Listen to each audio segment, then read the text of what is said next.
الحمد للہ عدد خلقہ ورضا نفسہ وزنت عرشہ ومداد کلماتہ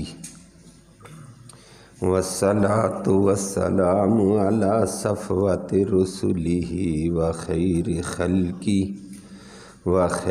خلقہ محمد وآلہ وصحبہ اما بعد فاعوذ باللہ من الشیطان الرجیم بسم اللہ الرحمن الرحیم وما کان لنبی ان یغل ومن یغل یأت بما غل یوم القیامہ ثم توفى كل نفس ما كسبت وهم لا يظلمون أفمن اتبع رضوان الله كمن باء بسخط من الله ومأواه جهنم وبئس المصير هم درجات عند الله واللہ بصیر بما یعملون صدق اللہ العلی العظیم وبلغنا رسولہ النبی الامی الکریم۔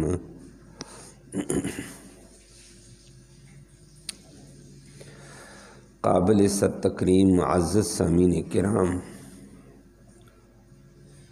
اس سے پہلے آیات میں بھی نبی کریم صلی اللہ علیہ وسلم کی عظیم صفت کمال نرم مزاجی کو ذکر کیا تھا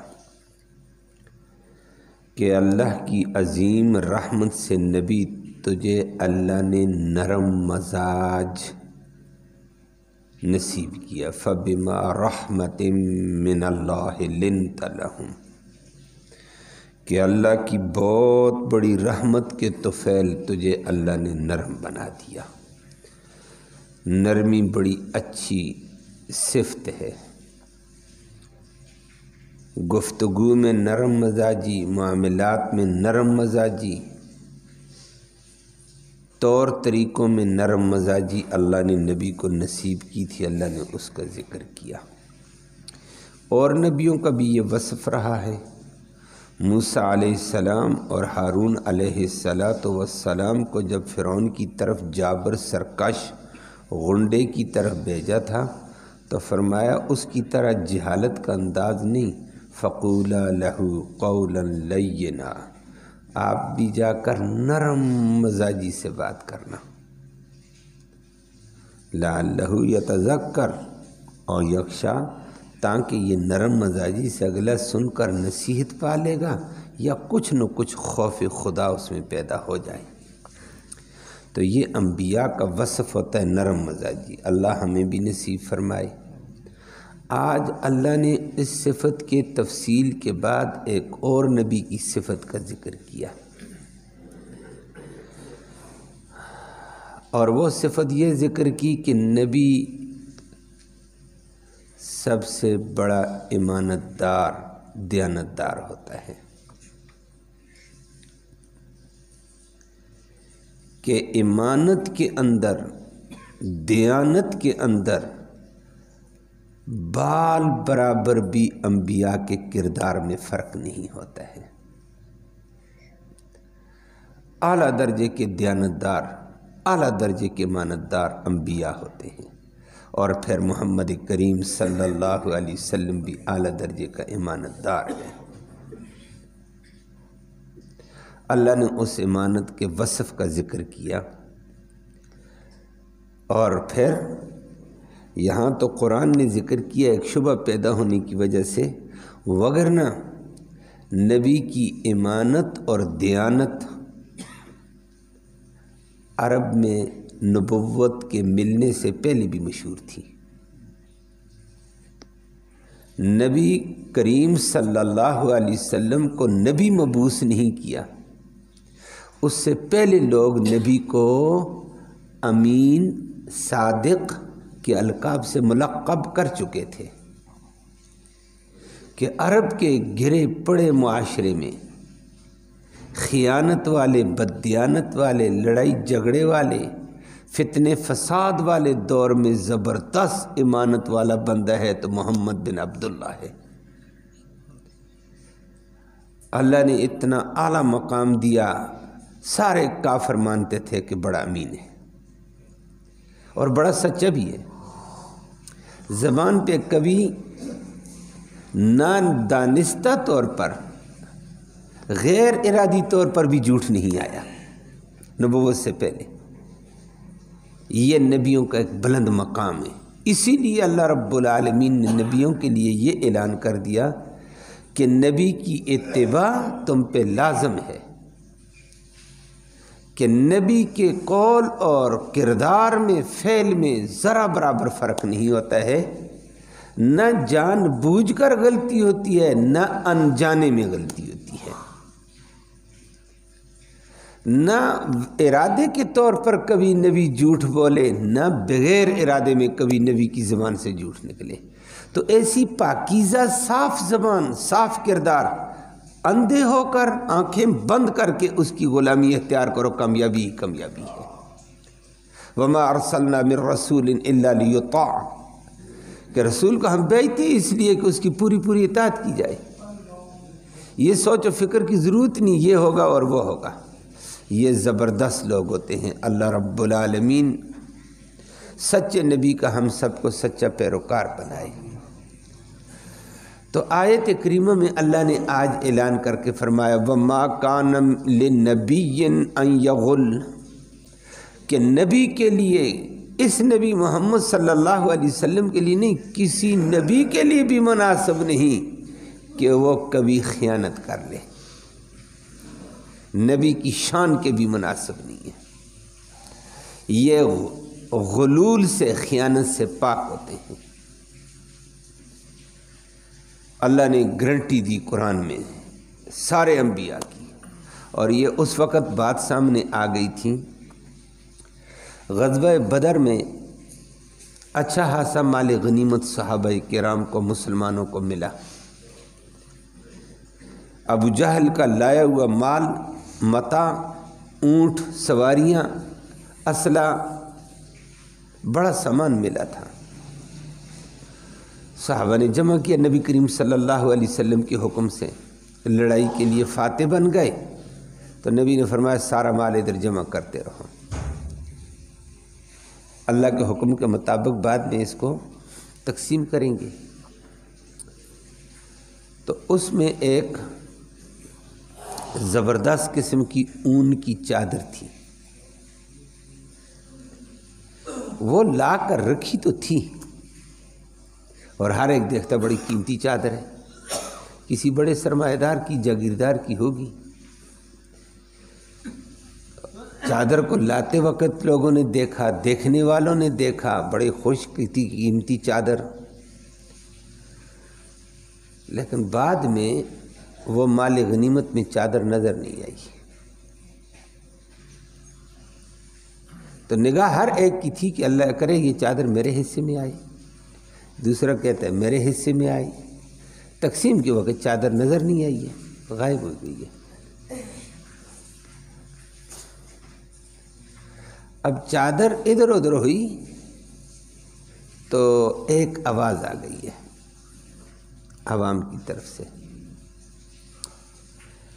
آواز میں دو رخ تھے، یہ آ گیا ہو سکتا ہے یہ چادر محمد صلی اللہ علیہ وسلم نے دے لی ہو، نبی کریم صلی اللہ علیہ وسلم نے دے لی ہے۔ یہ بات چلی۔ اب یہ بات دو اعتبار سے تھی کہ منافق لوگ بھی تھے، کہ منافقوں کے طرف سے یہ جملہ آنا کوئی بعید تو نہیں ہے، منافق ہوتے ہیں، وہ دین بھی کرتے رہتے ہیں اور بے دینی کی بھی حرکتیں کرتے رہتے ہیں، اور نبی کریم صلی اللہ علیہ وسلم کے ساتھ ہوتے تھے۔ تو منافقوں نے اگر یہ جملہ بولا ہے تو ان کی شان کے بعید نہیں تھا کہ یہ نبی نے یہ چادر اٹھا لی ہے، گویا منافقوں نے نبی پر خیانت کا الزام لگا دیا کہ اجتماعی مال میں سے خیانت ہو گئی ہے اور یہ نبی نے کی ہے۔ اور سادہ مسلمان بھی کبھی کبھی دھوکے میں ہو جاتے ہیں، پوری گہری تحقیق اور گہرے مسئلے کا پتہ نہ ہو تو خرابی آ جاتی ہے۔ سادہ مسلمانوں کی زبان سے بھی یہ نکل گیا اور وہ ان کے ذہن میں یہ تھا مال غنیمت میں نبی کو اختیار ہوتا ہے، اور یہ بات صحیح تھی، ہوتا تو اختیار ہے کہ نبی مال غنیمت میں سے مختص چیزیں اپنے لیے یا کسی خاص بندے کے لیے رکھ سکتا ہے، یہ اختیار تو ہے۔ اس لیے انہوں نے کہا ہے کہ چادر اچھی تھی، نبی نے اپنے لیے رکھ لی ہے۔ تو سادہ مسلمانوں کی طرف سے بھی یہ آواز آئی ہے کہ یہ چادر نبی نے اٹھائی، لیکن یہ معنی نہیں ہے کہ غلول ہو گیا ہے، خیانت ہو گئی ہے، بلکہ نبی نے اپنے اختیار کو استعمال کر لیا ہے۔ مسلمانوں کی طرف سے بھی یہ بات آئی سادہ قسم کے، لیکن محقق اچھے علماء درجے کے علماء تھے، انہوں نے کہا خبردار ایسا لفظ زبان پہ لاؤ۔ یہ بات تو گردش کر گئی ہے منافقوں کی طرف سے بھی، اور سادہ قسم کے مسلمان بھی پروپیگنڈے کے اندر آ کر بولے اور کہا کہ نبی نے چادر اٹھائی، کہتے کیوں خیانت؟ کہتے نہ خیانت تو نہیں، نبی نے اپنا اختیار استعمال کیا۔ اللہ رب العالمین نے یہ آیت کریمہ اتار کر نبی کی شان، نبی کا کردار، نبی کی عظمت واضح کی ہے کہ او لوگو یہ تو امام الانبیاء ہے، یہ نبیوں کا بھی سردار ہے، کوئی بھی نبی دنیا میں آئے گا اس نبی کو اللہ نے خیانت اور بددیانتی سے، خیانت سے دور رکھا ہوا ہے۔ ما کان للنبی ان یغل، کسی بھی نبی کے لیے مناسب نہیں کہ وہ کبھی خیانت کرے اجتماعی مال میں، کہ نبی خیانت سے پاک ہوتے ہیں اور یہ امانت والے ہوتے ہیں، خیانت والے نہیں ہوتے ہیں نبی۔ فرمایا یہ تم نے کیا جملہ بول دیا ہے؟ تو نبی کی شان واضح کر دی ہے کہ نبی خیانت والے نہیں، امانت والے۔ اور وہ میں نے ذکر کر دیا نبی کریم صلی اللہ علیہ وسلم کی امانت کو نبی کی نبوت ملنے سے پہلے کفر مان چکا تھا، اور بعد میں بھی کافر مانتے تھے کہ مکہ کے اندر لوگ اگر کسی کو امین سمجھتے تھے کہ ہماری امانت کا تحفظ بھی ہوگا، واپس بھی ہو جائے گی وقت پہ، وہ محمد الرسول اللہ صلی اللہ علیہ وسلم کا انتخاب کرتے تھے۔ جب نبی بن گئے توحید سنانی شروع کر دی، مکہ والوں کے مزاج کے خلاف ہو گیا، مکہ والوں کا شرک کا مزاج تھا، اس کے خلاف نبی نے آواز اٹھائی تو وہ بگڑ تو گئے سارے کے سارے، اپنا چچا بگڑ گیا اور بگڑ گئے، لیکن امانت کا نمبر آتا کہ امانت کس کے پاس رکھیں؟ نبی کریم صلی اللہ علیہ وسلم کے پاس رکھتے تھے۔ او بھائی تم اس کے مخالف ہو، اس کو برا بھلا کہتے ہو، کہتے ہیں جی لاکھ برا کہیں، امانت میں کبھی خیانت بال برابر بھی نہیں ہو سکتی ہے، یہ ہے وہ حق۔ اور وہ آپ نے سنا ہے واقعتاً نبی کریم صلی اللہ علیہ وسلم کی ایسی امانت کہ نبوت ملنے کے بعد توحید کے پرچار کی وجہ سے بہت سارے لوگ مخالف، لیکن نبی کریم صلی اللہ علیہ وسلم 13 سال مکہ میں رہے نبوت ملنے کے بعد، شدائد میں، مشکلات میں، پریشانیوں میں، حق بول نہیں سکتے، حق بولنے پر پابندیاں ہیں، مسلمانوں پر پابندیاں ہیں، تپتی ریتوں پر صحابہ کو لٹایا جاتا، اذیتیں دی جاتی، سب کچھ کیا جاتا تھا، لیکن امانت کی باری آتی تھی تو چپکے سے نبی کے گھر میں لا کر امانت نبی کو دے دیتے تھے کہ ہماری امانت رکھنا۔ جب نبی 13 سال کے بعد مکہ سے ہجرت کر کے جا رہے تھے تو اس وقت اللہ اکبر کہ نبی نے امانتیں حضرت علی کے حوالے کی کہ علی یہ فلاں کی امانت ہے، فلاں کی امانت ہے، فلاں کی ہے، فلاں کی ہے، فلاں کی ہے، میں تجھے یہ امانتوں کا امین بنا کر جا رہا ہوں، صبح اٹھ کر یہ امانتیں والوں کے حوالے کر دینا، اور اٹھ میرے بستر پر لیٹ جا، میں جا رہا ہوں۔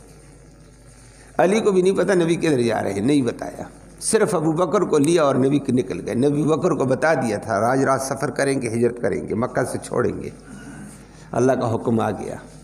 تو ابو بکر نبی کریم صلی اللہ علیہ وسلم کے ساتھ، نبی ابو بکر کے ساتھ نکل پڑے۔ ایمانتے کس کے حوالے؟ علی کے حوالے۔ تو یہ امین مانا تھا مکے کے کافروں نے بھی۔